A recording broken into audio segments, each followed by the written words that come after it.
Hey, everybody, and welcome to another episode of Up Your Alley. It's a podcast where two best friends, that's me, my name's Taylor Edgar, and with me, as always, is my best friend, Jake Baggett. Say hey, Jake. Hello. We recommend things to each other, and then we come back the next week to talk about them and rate them between 1 and 3 based on how much that is up our individual alleys. Move the scorecard. I moved the scorecard. I've been moving a lot of stuff around. Oh, my God. Is it throwing you off? Do you need it back here? You moved everything. I had. I'm starting to notice that I have a tick because you're doing this. That's the whole point of this podcast, is I'm just trying to trigger your latent OCD. I'm like, okay, stuff's changing. So stuff is changing in the basement. I know none of you can see this because we aren't recording with cameras yet, but we do have... Like, that's the plan. So that's the plan. What we're... There is a YouTube channel, youtube.com/upyouralleypod. You can go ahead and subscribe to that. There's nothing there now. Actually, you know what? I'm going to make Jake record a little trailer. Yeah. And then I'm going to try to edit it and add graphics and stuff. It's going to be a fun little thing. It's going to be not great. Yeah. But yeah. Oh, but we're going to try. So the score right now, it's 38-38. Today we are talking about the Hulu series, History of the World Part 2, that just aired last week. And we're also going to be talking about the 2001? Yep. 2001. 2004, I thought. 2001. Oh, wow. 2001 Richard Linklater film, Waking Life. Yeah. So we're going to talk about those things, but first we're going to catch up a little bit. We were going to talk about Last of Us, which we're recording this on Tuesday the 14th. That's Pi Day. It's Pi Day. Yeah, that's true. 314. And then before that, it was 310 Mario Day. Yeah. Gotta love those. March is just filled with these weird holidays. Yeah. I love Pi Day, though. Did you have some pie today? No. I've got cake upstairs. We had pizza pie. We broke the rules. We stretched them. And we were pizza like, pie? Pizza pie. That's perfect. Works. You want some cake? I've got cake upstairs. Oh, no, I'm full, buddy. Well, I mean, you can take it home with you. Oh, yeah. Then hell Chocolate peanut butter cake. Oh, yeah. Hell yeah. It's good. So what were we? Oh, yeah. So we're going to talk about that. But Jake did not watch The Last of Us. I watched it. I do not do relevant stuff. Yes. Barely ever at all. Yeah. I know how the game ends, and it has to end the same way. It does. So that's great ending.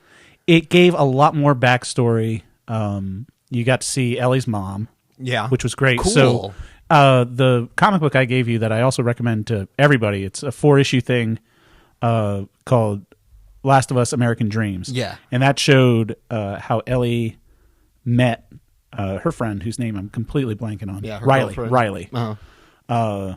And they showed a different version of how Riley and Ellie met Marlene than they did in the show. Okay. And granted, it was a comic series. It wasn't in the game. Uh-huh. So changing that, it's not getting people in as much of an uproar. Yeah. And the comic was written by Neil Druckmann, who wrote the game and created the whole shebang. This is his story. So it's how he thought it should be. But then when Craig Mazin did, the showrunner, he did Chernobyl, which I never saw. Did you watch Chernobyl? No, I hear accolades about it. I think we're going to have to check that out. I guess so. The way he did this, it's fantastic. It's something that I'm actually interested in, the whole Chernobyl situation. Yeah, shit blew up. Yeah. Yeah. Very scary shit blew up. That's why you shouldn't trust communism. That's why you stuff should like trust that. communism.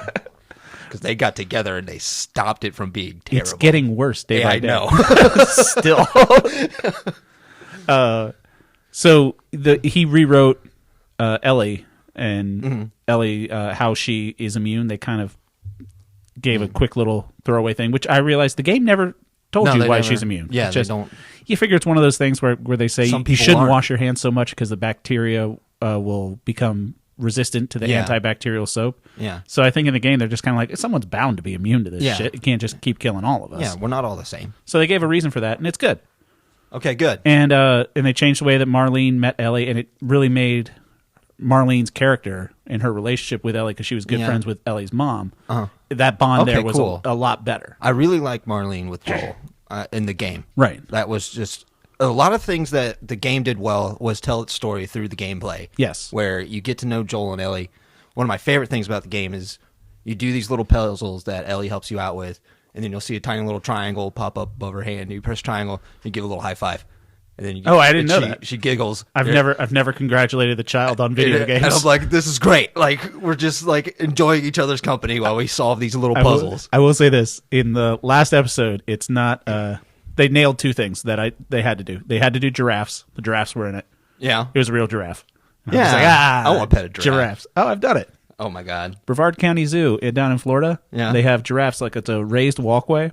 Oh, cool. It's the biggest scam I've ever seen in my fucking life. So they have a raised walkway, so you're at face level with the giraffes. Yeah. Giraffes know you can feed them there, so they're hanging out. Yeah. And giraffes, they're living the life. Yeah. And then they're like, oh, you can pay money to feed the giraffes. Oh. And it's $2 or $3 for $5. What they're giving you is a leaf of romaine lettuce. That's $2. Wow. And every kid's like, carrot. Can I feed the giraffes? And you're just like, this is the biggest waste of money I've ever seen. And it's not even like the vending machine where you get like the pellets and you can feed a goat at a petting zoo. Yeah, it's just a big leaf and it sticks out its weird little black tongue and it comes at you and they're just giving you so much joy for your child's life, which is great. And it's a memory, but at the same time you're like, man, $5 for a leaf of lettuce? This is absurd. At least a carrot. And I think with the carrot, they're afraid you got to get too close to it. Oh. So it's like a whole, like, you buy the romaine hearts. Uh-huh. They just literally open up one of those and then pull out the outside one and hand it to you. And they're like $2. God damn it. It pays for 5 romaine lettuce. Yeah. So the Brevard County Zoo is not going to be a sponsor, unfortunately, after I've just given the game away on their thing. But the what you were saying with the game in the last episode as well, they're climbing through the building in Salt Lake City where the game ends. Yeah. And Joel's like, oh, you think if I boost you up there, you could push that ladder down? And I'm like, that's every video game where you have a companion. They say that exact thing. Yeah. So you think if I boost you up there, you can push the ladder down? And I'm like, yeah. God, that is so freaking funny. They nailed that. So yeah, Last of Us was fantastic. I think it's good to hear. I'm happy that people can enjoy that story. For right now, I think everybody's wrong when they say that this is the best video game story ever told, because there's hundreds of better stories. You like oddly numbered Yakuza games as the best stories. Yakuza 3 is probably my favorite story because there's a lot more emotion involved. And you also like Yakuza 5, but not Yakuza 4 so much. No, I love Yakuza 4. I haven't beat Yakuza 5. I have no idea. Yakuza Like a Dragon is awesome. It's such a good story so far. So far? Yeah. How far into it are you? I am very far into it. I'm about 36 hours. Jesus Christ, you're not done? No. It's a whole work week. It's an RPG game, and with turn-based RPGs, I just stop. Yeah. When I reach a roadblock, I'm like, oh, God, I have to stop. Speaking of roadblocks, something that you recommended to me on our preview episode. Yeah. I downloaded the demo for Resident Evil 4. Hell yeah. So I've talked about, I played most of Resident Evil 2, the remake. I played a good bit of Resident Evil 3, the remake. And I'm like, I'll download the demo of Resident Evil 4 because I've heard from multiple people, not just you, they're like, that's my favorite game. Yeah, that's one my of the best favorite games ever made. Maybe one of my favorite games ever. Yeah. Definitely the best Resident Evil. A lot of people are going to say that they were inspired by Resident Evil. You can see it in games. Really? You know, yeah. The over-the-shoulder view, that was Resident Evil 4. Okay, yeah. See, you know what I mean? I'm not arguing against Resident Evil 4. I've never played the game. I'm sorry. It's just, I really like that game. So what'd you think? What'd you think of the demo? Yeah? No? It's there's a Spaniard with a mask over his face. It's a very leather-faced thing. Chainsaw Man. Yeah. I don't know if I just suck at this game in particular, but I die quickly. No. And often. Chainsaw Man's one-hit kill, and Chainsaw Man is... Wait, I can kill him in one hit, or he always kills me in one hit? He always kills you in one hit. Okay, I was going to say, if I've shot this guy everywhere with the 7 bullets they give you. Oh, you just got to keep moving. There's going to be bullets strewn everywhere. I know, but still, the aiming's hard, and it's just, I don't know. I love it. All right. So I should keep trying to kill Chainsaw Man? Yeah, of course. Well, if you're not enjoying it, you should stop. But I don't. And if you feel like it's not your style, try the original and see what you think of that one. Because they have the original for Switch. It's on PlayStation 5 and stuff. Okay. Yeah. Maybe. I mean, I'm pushing it on the judgment of this one. You nailed it with recommending Hades on that episode. Hell yeah. That game is great. I will say this. And another really fantastic story. Yeah. Hades is a blast. But I still haven't beaten it yet. I've beaten it, and there's still story. I'm at like 42 attempts and still haven't gotten out. Oh, yeah. You got a lot of attempts. I'm going to play it tonight again. Thank you so much. As soon as we mention it, I have to play it some more. But I will say this. We got a rec last week from a listener email from our buddy Adam. Yeah. And he recommended the game Splitgate. Yeah. Downloaded that. That game is fun as hell. Awesome, huh? A really... I haven't done much online gaming, especially with shooters, because more and more they're coming into the whole battle royale thing, where it's like you and 60 people figure it out. Yeah. I don't like shooters like that. I love Fall Guys. That's 40 people. Like you and I have played Fall Guys a bunch. That game's great. It's fun. Uh-huh.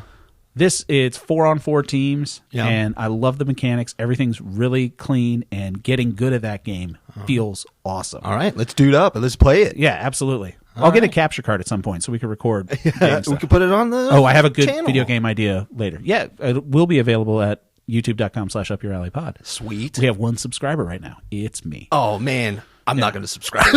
I really don't like our output. These guys seem pretentious to me. Just really don't hit home for me. But yeah, it's fun. Like Splitgate's a really cool game. Awesome. There's one thing where if you get the last kill, it replays it for everybody. Oh, hell yeah. And I shot like a portal, the best one. And then I shot another portal, and then as I was standing against this wall, I shoot the other portal, and a dude walks right past it, and I shoot him with my shotgun. Yeah. And I'm like, that's going to look really cool on everyone else's replay. And it did. Like, it looked like I planned this all out. And someone in my head, they're like, yeah, this guy's fucking. Yeah. He knows what he's doing. This guy is so good. PlayStation user ID, Babalu Fish Tank, really has his shit together. I felt like that whenever I play Rocket League. And I know I'm terrible at it. It's so fun to get good at that game. I'm so terrible at it. But every once in a while, I hit this amazing shot where I'm just banking off the roof and hitting the ball and just dragging it right into the goal. Perfect. And I'm like, I'm probably the greatest Rocket League. Yeah, I feel like I pretty much nailed this. Yeah, I'm pretty sure I did this the best. I did make the mistake of going on YouTube and seeing what professional Splitgate players do. Oh, yeah, no. Jesus Christ. Yeah, dude. It's absurd. But going back to Resident Evil. So games like this where when you get good at it, it feels great. Hades, same way. God of War, same way. Like getting down your parries and everything like that. Yeah. Feels so good. Does Resident Evil get like that, or is it just survival and be like, "Hey, I accomplished this"? It feels like there's not going to be like going pop headshot, or even going back to like a Metal Gear, sneaking around and choking people out in different ways, and using camo. Is there a feeling of getting good at that game, because it's just frustrating? I don't know about the remake, but in Resident Evil 4, yes, like there's ways that you can shoot the people so that you can do these much more damaging follow-up attacks to them. Yeah. I noticed that this guy's got a judo kick like a son of a bitch. Oh, like he'll be just kicking some pitchfork-wielding Spaniard. Yeah. But then they pop right back up because they're the undead. Yeah. They do not want to stop. No. It's wonderful. But they also, when you beat the game, they have a mode called Mercenaries, which is just like an open arena shooter. And you just run around trying to kill as many people as you can before you die. And it's... Yeah, those are for the people that are trying really hard at that game. I'll have to check it out. Yeah. As far as zombies go, they have had first reviews for Dead Island 2. Yeah. And it's getting great reviews. Really? Everyone says it's so much fun. That's interesting. Yeah. That's interesting. You get like Wolverine claws and you're just like punching zombies in the head. It looks like what I want to do to all the peasants in Resident Evil 4. But my incredibly well trained, because there's like a background training montage where he's getting like the Black Widow training for being in the special forces. Leon is. Yeah. Cool. He can't shoot for shit. Like, his aim is horrible. That's what like, I'm it's not just everybody. Me. Like, I'm putting the reticle on where it's supposed to be, and then he's drifting everywhere. I'm like, come on, man! Like, I saw the training montage. What are you doing? This is a ghost. He's done it before. I played that game, and he's so good at shooting them.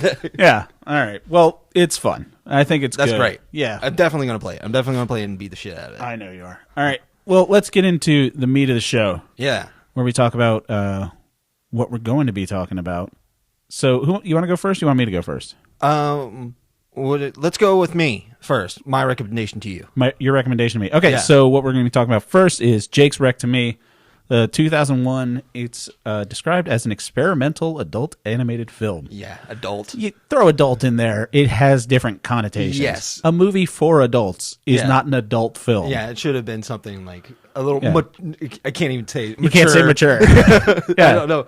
It's hard to sell it, but like no kid is going to be interested in this animated movie. It's rated R, but I think it's just rated R for language. There's no nudity or violence or anything like that. There's one titty. But it's a drawn titty. Yeah. I mean, but I've seen art museums got a drawn titty. You don't got to be 17 to get in there. I find myself aroused and confused. Our state flag has a drawn titty on it. I know. Just one. I convinced myself in middle school that it had to be a dude. I was like, this is just a dude that we're looking at. That's Lady Justice. We have the most provocative flag of any state. Yeah. Name another state with a booby. None of them. Exactly. None of them. Nobody has the guts. Good old Commonwealth of Virginia. That's what I'm talking about. Only flag with a titty.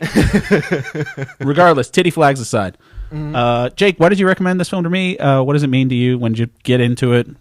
What are you thinking? So this was way back in the day of DVDs. Give like a background of what the movie is, because if you don't know what it is, it's really hard to explain. Yeah. Well, a basic. Well, what happened was back in the day of DVDs. I would buy weird movies, and then they would have trailers before of weird movies. And I can't remember what movie that I had that was like, oh, check out Waking Life. And I was like, that looks really cool. Like, I just like the look of it. So I got it off of that. And then I watched it, and I loved it because philosophy is something that I really enjoy. Engaging in conversation with somebody who's like 10 times smarter than I will ever be is very interesting to me. And this movie does it in such a interesting way that I loved it. If I could explain it, I would say that it's a kid that's interested in lucid dreaming. Right. So we're following him in his dream. The like basis of consciousness and what is waking life, title of the fucking movie. So they do the thing where they say the name of the movie in it. It's like in your waking life. So like he's but he's always talking to somebody very interesting, and then he wakes up, but he wakes up in another dream. And some of the people are doctor scientist type people. Yeah, real scientists, philosopher real doctors. People. Sometimes they're Alex Jones. Alex Ross is the famous painter. Yeah, pardon me. I'm sorry, Alex Ross. I shouldn't have compared you. Yeah, Alex Jones is in it. He is, and that's pretty interesting. Because it is now. He's got a very interesting dialogue that he says. Alex Jones aside, he's not. Don't go see this if you like Alex Jones now. No, I would absolutely. He's completely different person in that movie. If you think Alex Jones has been just crushing it since 2001, this movie is not for you because it's a lot deeper than screaming about vitamin supplements and frogs being gay. Yeah, weirdest thing I've ever heard. But you don't listen to him enough if that's the weirdest thing you've heard him say. But about the movie, I think it's even interesting that the crux of the problem doesn't even get like addressed until like halfway into the movie, which is the main character who's never named, right? He's never just named. The protagonist. Yeah. It's kind of like Fight Club. They don't give Edward Norton's character's name. That is the kid from Dazed and Confused. Thought he looked familiar. Yeah. Richard Linklater likes his little kid from Dazed and Confused. So Linklater, he did this, and he did Slacker was his first. Yeah, I haven't big seen that one. one. Yeah. But Dazed and Confused, which is like completely different from this type of movie. Yeah. But then he did Before Sunset, Before Sunrise. Yeah. And I would say that this is more akin to those movies where it's just a lot of dialogue. He did Scanner Darkly too, right? Yes. So Scanner Darkly has this movie's the rotoscope, so it was filmed and then animated over. Yeah. That's how they kind of do it. Exactly. So there are parts of it that are, they look like someone traced film cells, and then some of it looks, it's a little more abstract, and they take some, artistic license with it. Yeah. Animations, it's interesting. It's interesting for sure. Yeah. There's really cool visuals in it. There's very frustrating visuals in it that are hard to see. Yeah. But it's like you're trying stuff, and that's pretty cool to me. Taking a swing for sure. Yeah. But it was all the conversations that they have that I love. The guy that was talking about like the revolutions of age that men have been through, and it's like how faster and faster they're going to exponentially. So it's like we were, cavemen for 100,000 years, and then between 100,000 years and 50,000 years, we were hunter gatherers, and then we moved into cities, and then the Industrial Revolution was 150 years ago. Yeah, and then we went from airplanes to the moon in 30 years or 50 years, however long it was, and the that were just age. getting faster and faster and faster. And he says that there will be a lifetime where people see like 2 revolutions in one lifetime. I think we're kind of there. I think we're right there, and that's pretty darn interesting to me. That I never even thought about something like that, and then this super smart guy who has a great perception of what's going on with it really fills you in on exactly what you're supposed to be seeing if you look into this. And I was blown away with that type of information. So, and then the kid wakes up, goes to another person. Does he? Not really. Yeah. But he goes because the whole crux is he doesn't know if he's asleep or not. So he's talking to all these people, seeing if he's still dreaming. And the stuff about lucid dreaming I found fascinating. Yeah. Because have you ever done the lucid dreaming? Once when I was a kid. I've pulled it off a couple times. I remember swinging around like Spider-Man, and then I woke up. Yeah, that was pretty cool. Whenever because I will say that the lucid dreaming parts were the most interesting parts. Yeah, which is weird because I think there's nothing worse than having people talk about their dreams to you. It's one of my least favorite things. I had the weirdest dream. I don't care unless it's about you, and I can sum it up in 3 sentences. I'm not going to bring it up. Yes. I'll tell you, hey, I dreamt about you. We talked about breakfast. That's why I can never be a therapist. You know how many fucking people's dreams you have to listen and then give critiques on? Like they're pitching you a screenplay? Do that? Yes, they do. Wow. Okay. Yeah. Well, I mean, if you want to talk to your therapist about your dreams. Yeah. Which I've done before. Okay. And then I felt bad afterwards. I was like, you don't want to hear about this. Very interesting.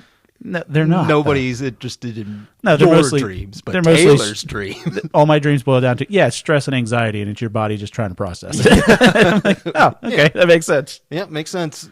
So you like the lucid dreaming part where they talk about that? Yeah. And I like the perception outside of the body, like the guy who's talking about how his lucid dreaming task now is to see in 360 degrees. Yeah. And like, that's crazy. Like, how can you even think of something like that? I did like the part where they were talking about lucid dreaming where you can't read close up, and I'm like, oh, I've done that in dreams before, definitely. And it's kind of weird that you can't read. There are like universals in dreams, rules, and not so much rules, but like not rules like rules like Inception. Yeah, they're like, this is how dreams work, and if you don't totem, then their brain's going to send army soldiers after you to kill you in your brain.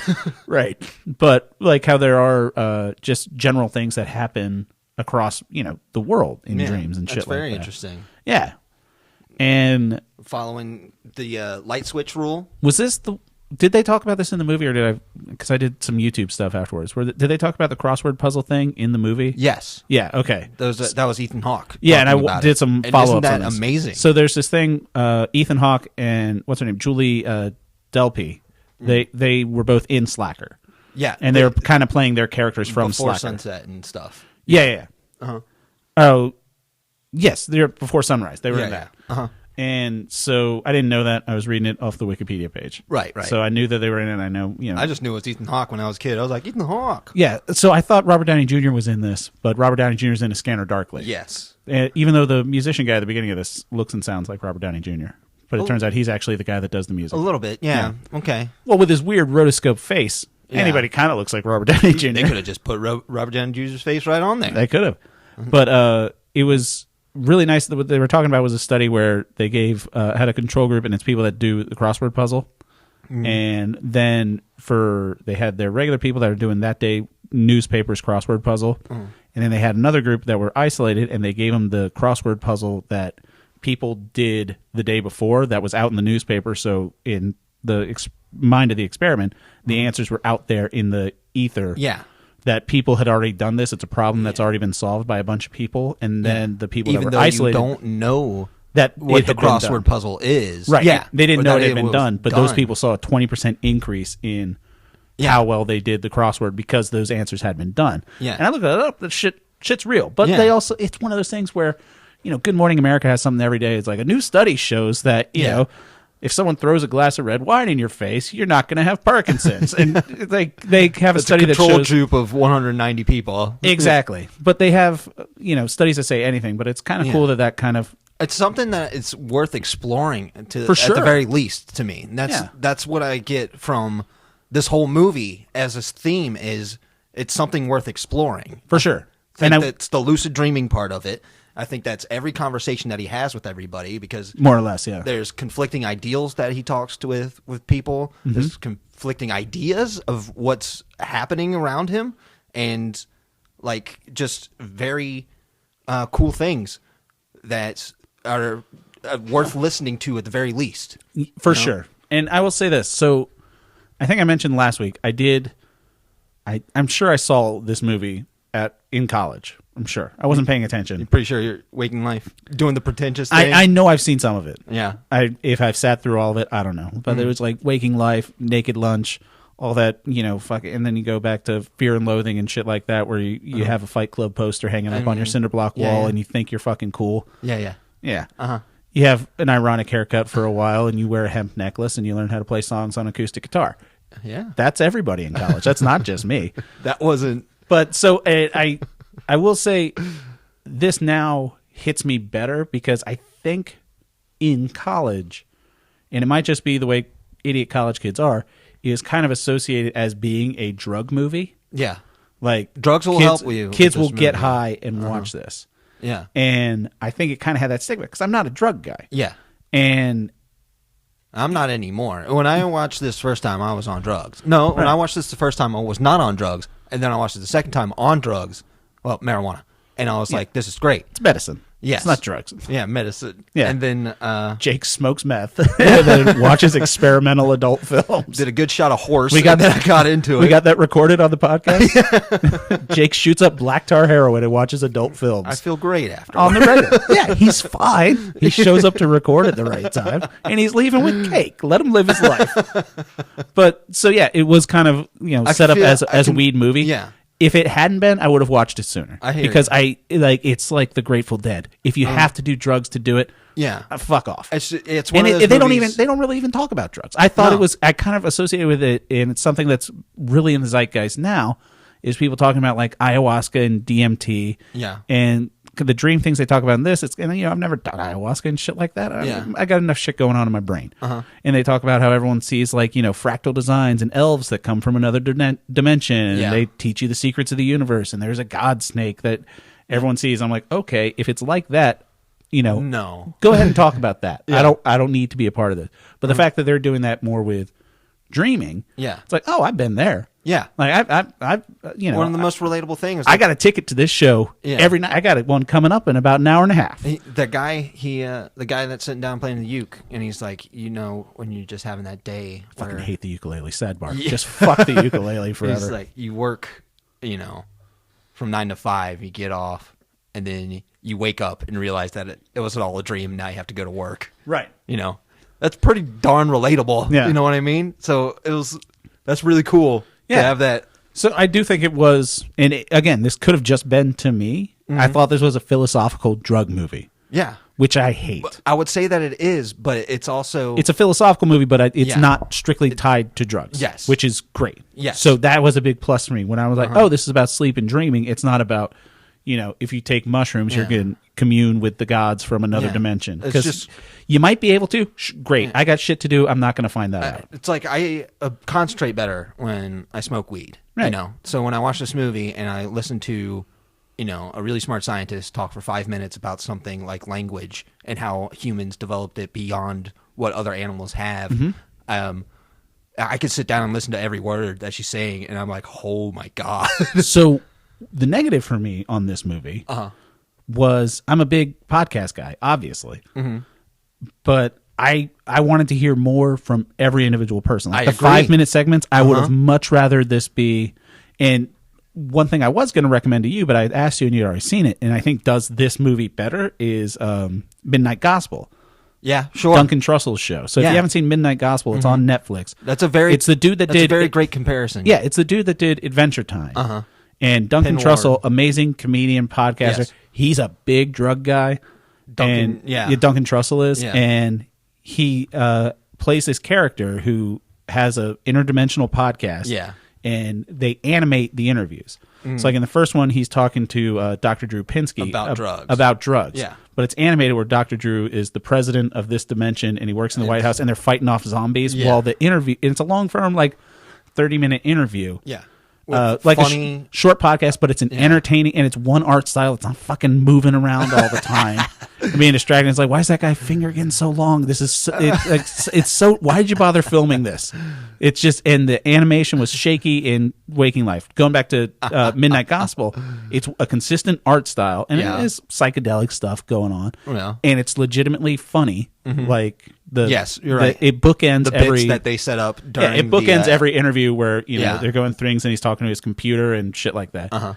And it's longer form conversations, and I want, as soon as they moved on to like from something that was interesting, go to Alex Jones. He was in there for 2 minutes. He's just driving around in a car screaming. Yeah, his face is getting redder and redder while he's screaming. Spot on what Alex Jones should be. But he's spitting some fucking truth in this he's fucking movie. Throwing it down. Yeah, that was 2001 Alex Jones. I know. I can see why people were really taken in by that guy. Oh, he's a very entertaining person. He claims he had a mental breakdown and he's kind of lost his way and whatever. Whatever. You're talking nonsense now. No one that was at the Capitol on January 6th was doing awesome things. Yeah. So we just lost some listeners, I hope. I hope. So, but I liked listening to him. I would have liked to listen to him more. Yeah. And I like the longer form. And granted, this did come out before podcasting. Yeah. And not, to toot our own horn, like, podcasting is the most pure art form ever. But long form conversations Interviews are like much this, more interesting. You would get them on NPR or something like that. Right. You'd have to sit down and try and catch something on HBO on Sunday morning. There was no real outlet for that because any kind of media that was put out since the 2001, the internet was AOL dial-up. You were getting a disc from Safeway that had minutes on it, where you're paying for the internet by the minute. And when I watched this movie, I looked up everybody that I was very engaged with, and that's how I had to find out. I had to look up like all the names of the people in Waking Life, and then match them up with what they were saying. So I'd have to like look at the picture of them in real life and what they were in the movie, right? And be like, okay, that's that doctor. Yeah. And it was like a lot of work for something like that. Where it was, and it didn't like have their name at the bottom. It's like, oh, this is been this so person. Nice if they just said their name. Yeah. But it was fine. Like it wasn't great to me. I'm giving it a 2. Unbelievable. I thought I was going to get a 1.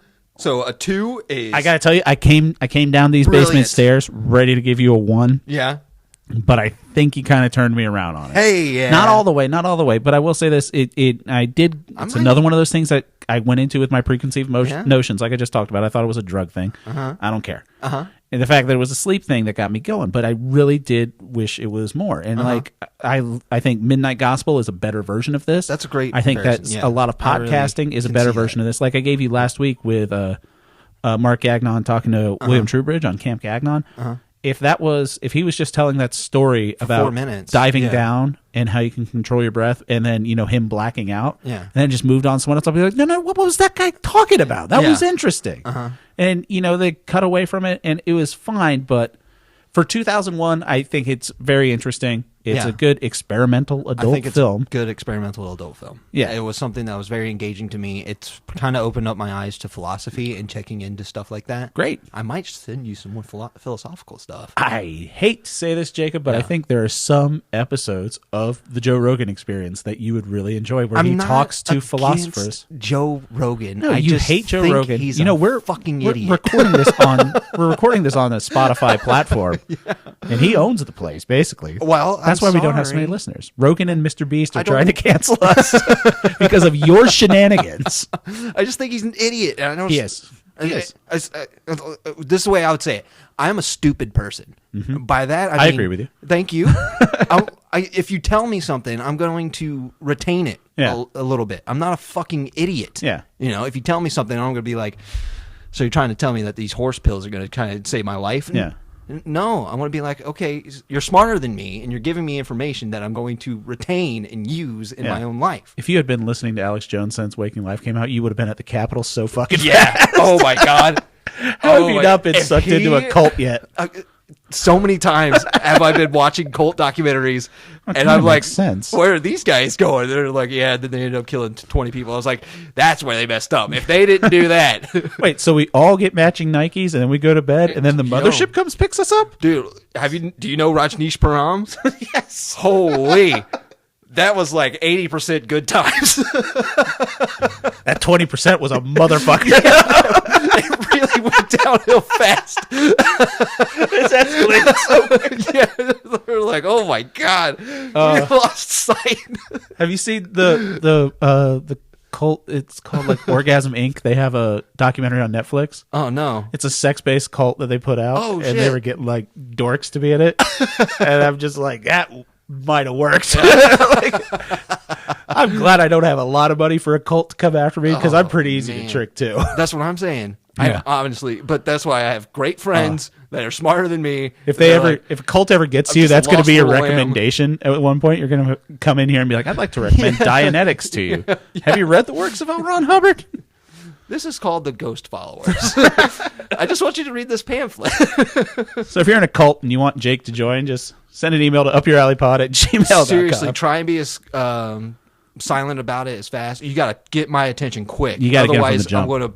I'm going to talk to my friends about it, and they're going to be like, Jacob, no. Pictures and graphs hurt. You got to isolate them from their friends and loved ones. That's step one for a cult. That's very true. That's why. That's why. I have good friends. Thank you, Taylor. That's why I got you down here in this basement. Yeah. You keep me from cults, buddy. No, get you into one. If it's your cult, I'm fine. We're set then. Because it'll be at the beginning of a cult, which those are good times, baby. Again, the first 80% is awesome. Yes. I will be out of town before things go down.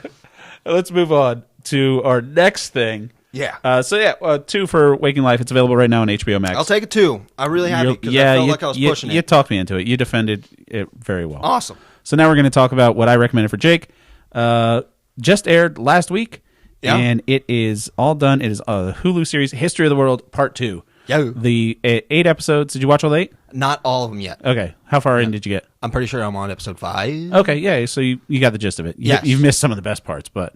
Great. That's what I like to hear because this show is fantastic. So it is follow-up to Mel Brooks's History of the World Part 1, which is up there with one of the funniest movies ever. I wasn't into it. You didn't like History of the World Part 1? Not as much as like Blazing Saddles. So, or Robin Hood Men in Tights. So we can talk about this for a minute. So History of the World Part 1 was kind of like Mel Brooks's, and even like you go to Spaceballs, and Spaceballs is a bunch of skits. Yeah. Or sketches. Sketch people hate when you call them skits. I found that out with too many people that are in theater.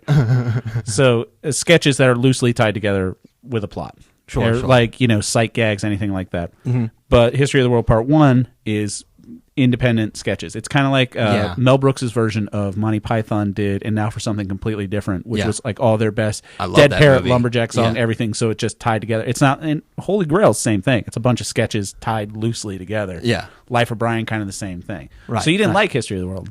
It's just because it wasn't that funny to me. That's really? It wasn't that engaging to me. Had some great jokes. I might have to see it again because it's Spanish Inquisition song with Torquemada singing. No.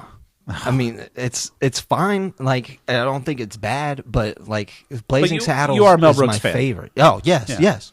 I don't know what book I read, but it had a preface by Mel Brooks. Is it preface or preface? I thought it was preface. I thought it was preface. Because you say, I'm going to preface this. Oh, yeah. By saying, perfect. You don't say, I'm going to preface That's great. this. Preface. They might be different words. They might be different words. We're getting into something. upyouralleypod@gmail.com. So, I have a book. You did the preface. That's right. There you go. And the first sentence is, I am sitting down right now trying to find out if it's funny to beat up an old woman. He's like, this is a life of comedy. Yeah. And I was like, yeah, I really love him. I think he's super duper funny. Yeah. Just he's been at it One for of the best. Fucking years. How old is Mel Brooks now? 90? It's got to be 96.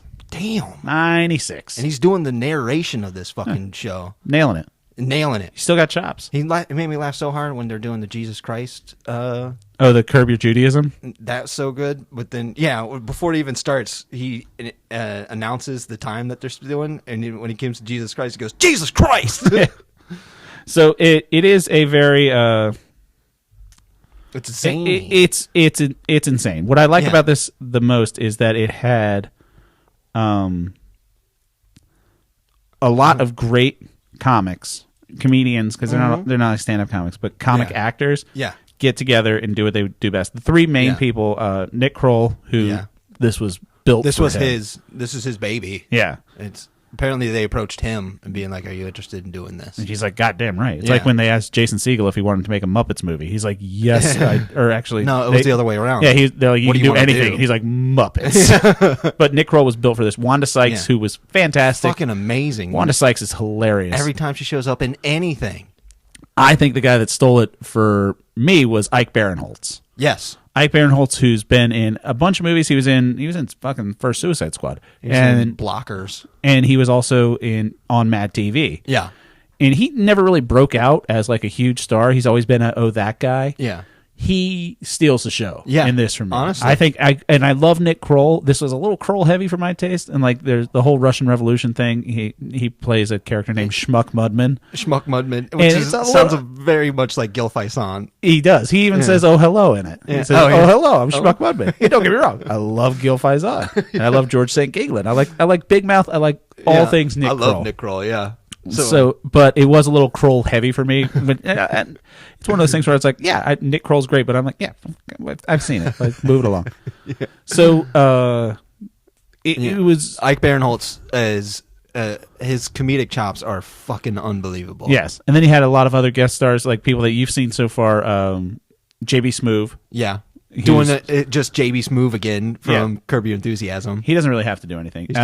He's so funny. He's still so funny. I'm so happy to see that. Pamela Adlon, who's hilarious. She played Schmuck Mudman's wife. She's the voice of Bobby Hill. Yeah, and she's doing great. Yeah, she's fantastic. And there's so many great people involved like that. I met your wife. I fed him a mud pie, and he made me marry his most difficult daughter.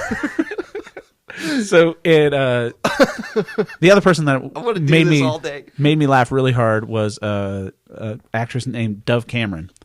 So she played Anastasia. Did you get that part? Yes, she's wonderful. Anastasia's like an influencer. Yeah, she's like hashtag last she wind up her own camera, and those are just classic Mel Brooks bits. Like it, not like obviously him doing a wind up camera. It's so Mel Brooks, but like doing modern stuff, in that style and time period. But she was in a show, a Disney Channel show that my kid liked called Liv and Maddie, and she played two twin sisters, but she played both roles. It's like the opposite of what the Olsens did. Yeah. Instead of two people playing one person, it was one person playing two people. Oh my God. And that was one of the, I know they have the technology to make it work.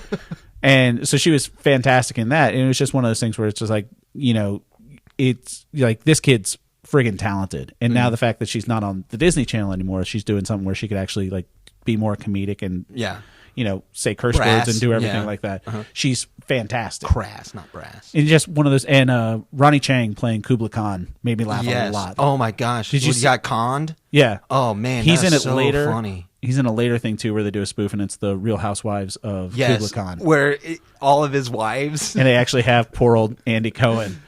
Interviewing him like it's a post game show. It's Zazie Beetz is in there as Mary Magdalene. Later, she's fantastic. I love Zazie Beetz, just from Atlanta, from the Deadpool. There's small comedic actors. Drew Tarver's in there as Hitler on Ice. Yeah. See, I could just look and see these people, and I could be like, I know that guy from Comedy Bang Bang episode 527. Did you get to Jack Black as Stalin? Yes, it's wonderful. Yeah, it just breaks into song. His song was great. Yeah. It was so great. They also had, in the Jack Black as Stalin, they had Rob Corddry playing Lenin. Yeah. And I was like, when I saw it, I was like, Rob Corddry could play the fuck out of Lenin. Like, he's a dead ringer. The more I watched him, I was like, yeah. A little bit of makeup. And he was Barinholtz playing Trotsky. I was like, I'd pay to watch this whole movie.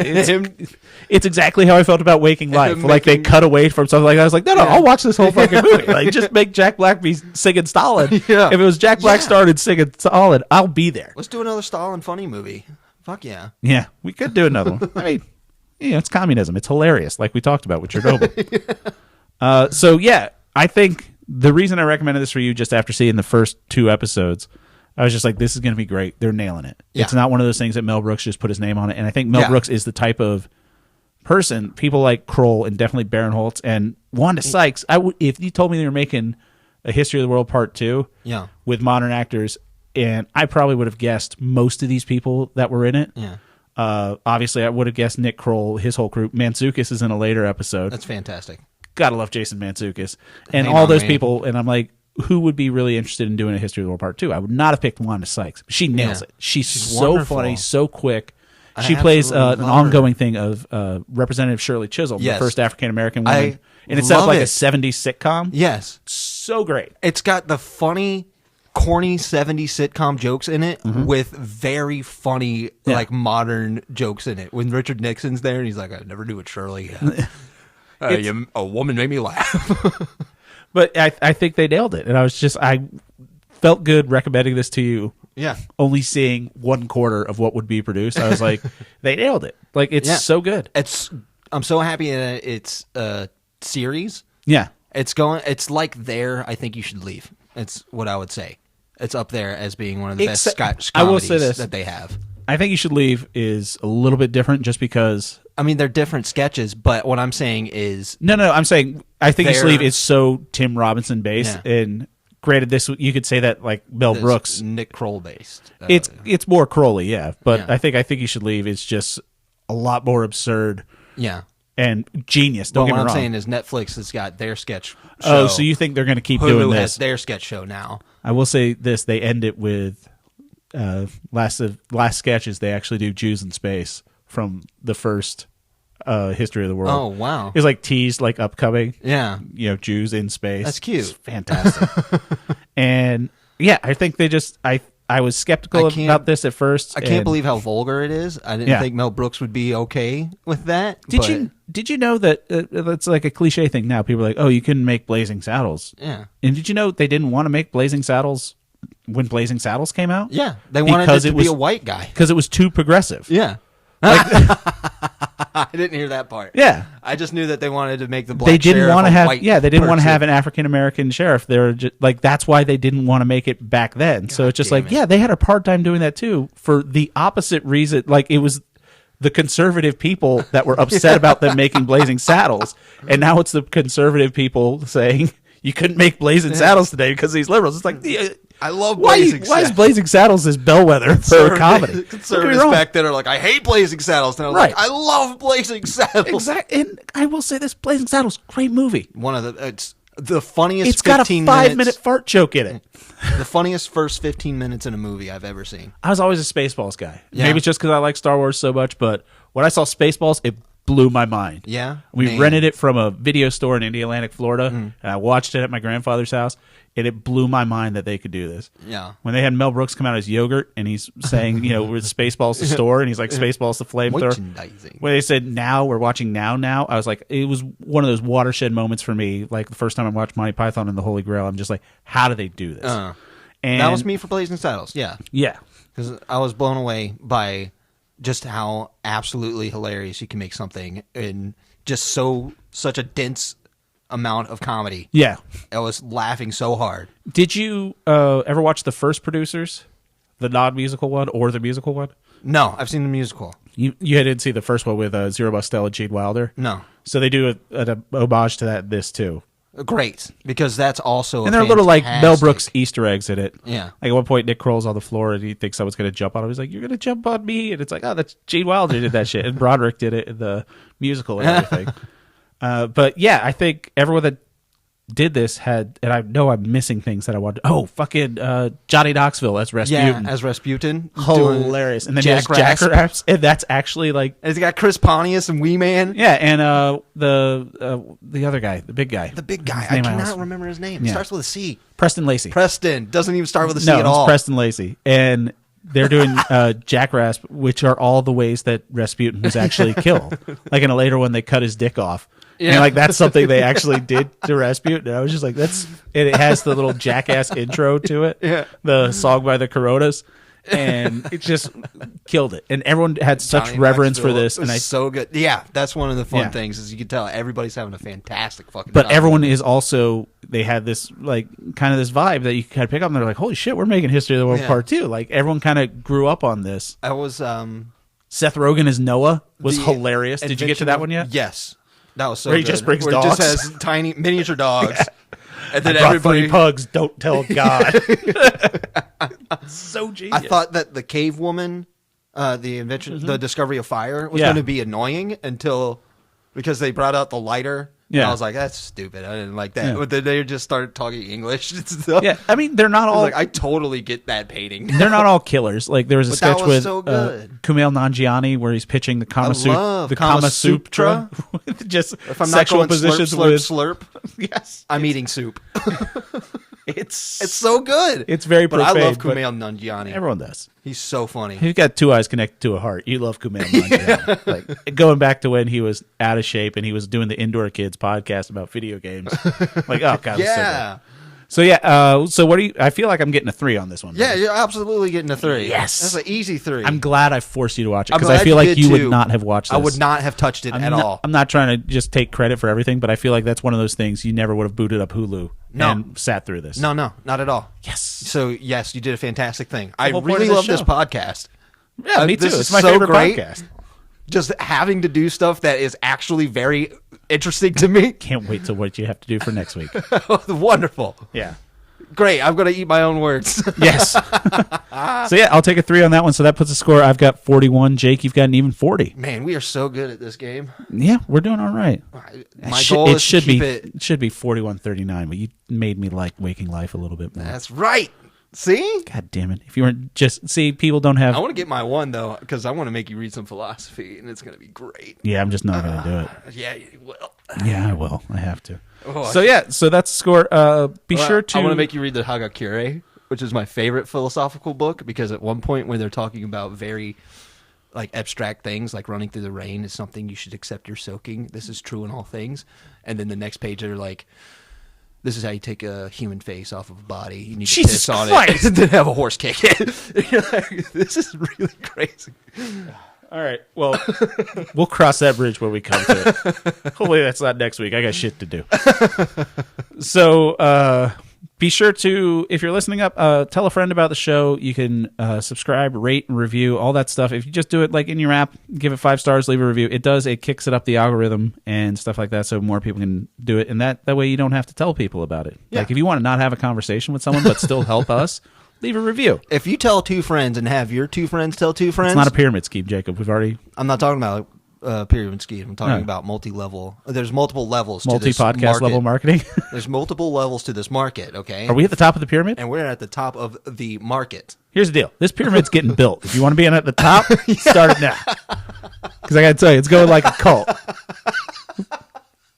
Last 20% is going to suck for a lot of people. Yeah. You're going to want to be... You better get on board now, when buddy. The creek starts rising, you're going to want to be at the top of that pyramid. Yeah, we're only giving $1 to the first 3 tiers. That's right. we can fit that in the budget. I got to move some money around, but we could probably make it work. We could probably make it work. Just saying I have to move some money around sounds like a very professional thing. He's going to take it from his right pocket and put it into his left pocket. It's all in crypto and NFTs, Jacob. I spent all the camera money making NFTs of us. Oh, yes. No one did it. I found $600,000. Yes, it's going south so quickly.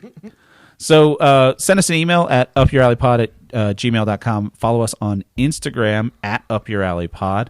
And then we're going to find out right now what we're going to be talking about next week. Jacob, what do you got to recommend for me? So this is actually something that has relevance coming up. Ha-ha! So you're welcome. You're quite proud of yourself. Because I'm doing something that's, You're pointing enthusiastically. Algorithmically wonderful. All right. Not really, because nobody cares. That's fine. The cartoon The Venture Brothers. I've heard many people ask me. This is one of those things that people have definitely be like, you watch this? No. It's going to be something... Where can I find it? It's going to be on HBO Max. Okay. They just switched. It used to be on Hulu, but it's now on HBO Max. It literally changed 2 days ago. Okay. But it's a very fantastic show. How much of this am I watching? Give it as many episodes as you can. Okay. I don't like to restrict you. I'm a very open teacher. I let people learn as they want. Thank you, Sensei. But it's a very funny show. And Start from the beginning. Just pop it up. The first episode is going to be a pilot, and it's going to be hard to watch because it was made in Flash, Macromedia Flash. So it's fucking Homestar Runner, the cartoon show? Oh, you're going to see it, and you're going to have a nostalgia blast, dude. You're going to lose it. It's been fucking 24 years since Trogdor came out. Oh, my God. The kid was doing some art project, and she was doing a dragon. I was like, you should draw Trogdor. And she's like, what's that? And I was like, oh, God, this is like... if my dad brought up something to me from the 1970s, only it's Trogdor, and I'm like, you don't know, how do kids not know who Trogdor the Burninator is? And I'm like, most people don't know who Trogdor the Burninator is. Oh, are you drawing Dick Tracy's best friend, 88 Keys? What? Stop it, Dad. No one knows about your weird stuff. The devilish flat top is on here. So, all right, I'll check out a couple episodes of Venture Brothers. For you, I have It's My Favorite Time of the Year. Jacob. Oh, no. What time is that? The summer? No, it's March. So not the summer. The spring. You think? It's specifically, we are currently in the middle of spring training. Baseball's back. Oh, okay. I'm not off yet. I love baseball. I love going to baseball games. I know you do. Yes. So, but one of the other things is you like legends. Legends. Larger than life. Marvel legends? No. Larger than life characters. Yes. People that excel in something. So there's a documentary on Netflix that came out last year. It is called Facing Nolan. Facing Nolan. It is all about teammates and hitters that all pitched with, played with, or batted against Hall of Fame pitcher Nolan Ryan. Okay. One of the best pitchers to ever do it. Some would say the best. Okay, he's also just a badass guy. Yeah. Like at one point, I'm not going to an interesting character, as it were. Dude, Nolan Ryan ruled. Like he was one of those people where I remember growing up as a kid, you got a Nolan Ryan card, and that was just, fucking A. The thing, he pitched for 27 years. Wow. Cool. Which is amazing. Yeah. And like he would get into fights, put people in headlocks, and just start beating the shit out of people. Like, okay, yeah. He's an old school Texas pitcher. That's great. Like he's got a little bit of redneck in him. He's like if Johnny Cash threw a baseball. And it's cool. A great documentary about. So like nothing about Nolan Ryan. No. Heard the name before? Nolan North, Ryan Reynolds put into one person. No, not that. His own person. Then I have no idea. Nolan Ryan. Nolan North. All right, trust me, you're gonna love him. Yeah. So Facing Nolan, it's on Netflix. Okay. Check that out. Very interesting. So yeah, that's the show for this week. Thank you to everyone who listened. Be sure to tell a friend. Be sure to subscribe to the YouTube page because we're going to put some stuff up there. I've got some cool ideas that I'm going to talk to Jake about. Great. And we're going to, as soon as we get this camera situation locked down, then we'll start recording it. And then you can watch it on YouTube or not. You can just play it in the background. Yeah. And make that work. Give us some views. Yeah, do that. Give us some thumbs up. We're coming for you, Mr. Beast. Don't forget to hit that bell. Yeah, I'm doing it. I guarantee we're not gonna bug you too much. If you want to hit that bell, that bell will not be wrong. You hit that bell. I'm gonna do it every episode. I'm not gonna put you on camera. I'm just gonna have a camera on me. Yeah, that's a smart move. So that's gonna be a play along where you could just see me with no noise, and you try to figure out what Jake's saying to irk me at this moment. And you get to see me drink my liquid death. I just want the mic on me until it can start hearing you hit that and it just cuts off. All right. Well, we'll take care of that. And do all those things. Send us an email. Follow us on Instagram. Tell a friend. All right. Thanks for coming out, Jake. Love you, buddy. I love you, buddy. All right. Talk to you later. Bye. Bye.